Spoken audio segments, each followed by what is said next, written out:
শুনতে পেলুম পোস্তা গিয়ে তোমার নাকি মেয়ের বিয়ে। গঙ্গারামকে পাত্র পেলে? জানতে চাও সে কেমন ছেলে? মন্দ নয় সে পাত্র ভালো, রং যদি ওর বেজায় কালো। তার উপরে মুখের গঠন অনেকটা ঠিক পেঁচার মতন। বিদ্যে বুদ্ধি বলছি মশাই, ধন্যী ছেলে অধ্যাবসায়। 19টি বার মেট্রিক এসে ঘায়েল হয়ে থামলো শেষে। আশয় বিষয় গরিব বেজায়, কষ্টে সৃষ্টে দিন চলে যায়।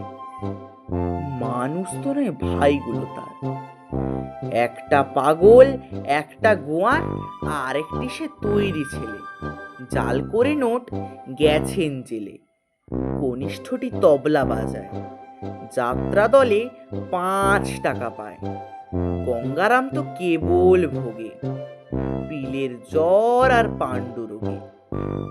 কিন্তু তারা উচ্চ ঘর, কংসরাজের বংশধর। শ্যামলাহিড়ি বনগ্রামের কি যেন হয় গঙ্গারামের। যা হোক এবার পাত্র পেলে, এমন কি আর মন্দ ছেলে।